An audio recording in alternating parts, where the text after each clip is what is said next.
Baby 180 দিন cover করলে হয় বিরাট টেনশন, কারণ তার হয় সলিড শুরু করার সময়।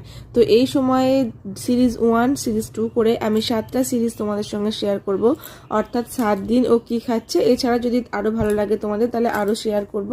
তো এখন যেটা দেখাচ্ছে সেটা ডে 2। ডে 1 যারা দেখো না তারা অবশ্যই গিয়ে দেখে নাও।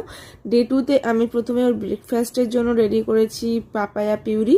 পাপায়া পিউরিটা একেবারে পাকা পেঁপে এবং তার সাথে খুব মিষ্টি ছিল পেঁপেটা, তো সেটাই আমি পুরোপুরি পেস্ট করে নিয়েছিলাম মিক্সারে। তার সাথে একটু শক্ত ছিল বলে, যেহেতু সবেমাত্র 6 মাস কমপ্লিট করেছে এখন, ওই জন্য পুরোপুরি যে ছাঁকনিতে আরও একবার করে ভালো ম্যাশ করে নিয়ে এরকম একটা কনসিস্টেন্সি তৈরি করে নিয়েছি। একদম দেখো বাচ্চা খেতেও কোনো সমস্যা হবে না, আর খুব ভালো টেস্টি, সাথে হেলদিও। নেক্সট তোমাদের দেখাবো ওর লাঞ্চ যেটা রেডি করেছিলাম, চাল 2 রকম ডাল, তার সাথে অল্প একটুখানি আলু নিয়ে সেটা সিদ্ধ করে নিয়েছিলাম, আর তার সাথে একটা গোটা ডিমের সাদা অংশটা আমি ভালো করে মিক্সারে মিক্স করে নিয়ে সেটা ছাঁকনিতে আবার ছেঁকে নিয়ে এরকম একটা সুন্দর কনসিস্টেন্সি তৈরি করে নিয়েছিলাম। আর খুব সুন্দর দেখো, একদম ও দেখতেও খুব ভালো আর টেস্টটাও ভালোই হয়েছিল। তো বাবুর বেশ ভালো লেগেছে। তো এটা ছিল আমাদের সেকেন্ড লাঞ্চ মেনু। এখন তোমাদের সঙ্গে শেয়ার করছি রাতের, অর্থাৎ ডিনার মেনুতে আমি ওকে দিয়েছিলাম সুজি আমি বিভিন্নভাবে করি, তবে এটা একটা অন্য প্রসেসে করেছিলাম, সেটাই তোমাদের সঙ্গে আজকে দেখাই।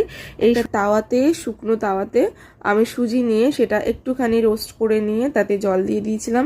এখানে না আছে কোনো ঘি, না আছে কোনো বাটার, কিছুই না।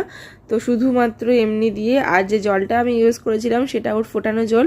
আমি যে জল ওর খাবার ইউজ করি, মানে যে খাবারগুলো তৈরি হয় সেই সব জলগুলো কিন্তু ফুটিয়ে খাওয়ানো জলই ওকে ইউজ করা হয় ওর খাবার তৈরিতেও। তো এখানে সুজিতে আমি দিয়ে দিয়েছিলাম একটা খেজুরটা দেওয়ার আগে আমি খেজুরটার ভালো করে ওর খোসা ছাড়িয়ে নিয়েছিলাম, তার সাথে ওর যে বীজটা সেটাও ছাড়িয়ে নিয়েছিলাম। তারপরে ভালো করে পরিষ্কার জলে ধুয়ে নিয়ে আমি দিয়ে দিয়েছিলাম, কারণ ওটা একটু সিদ্ধ হলে তারপরে আমি ম্যাশ করতে পারবো। ওই সুজির মধ্যেই দিয়ে দিয়েছিলাম। তারপরে ওটা যখন সুজি কমপ্লিট হয়ে যাওয়ার পরে একটু পাতলা নামিয়েছিলাম, আর যে খেজুরটা ছিল সেটা আমি ছাঁকনিতে ভালো করে ম্যাশ করে নিয়েছিলাম। আর সেই ম্যাশ খেজুরের সঙ্গে আর বাকি যে সুজিটা ছিল সেটা ভালো করে মিশিয়ে ওকে আজকে ডিনারে দিয়েছিলাম। তো এই ছিল আমার 3টে রেসিপি। তো ডে 3তে আমি আবার তোমাদের সঙ্গে কী শেয়ার করতে চলেছি সেটা তোমরা অবশ্যই চেক আউট করলে অবশ্যই জানতে পেরে যাবে। তো দেখতে থেকো। আশা করছি আজকে ভিডিওটা তোমাদের ভালো লাগলো আর উপকারেও আসলো। টাটা।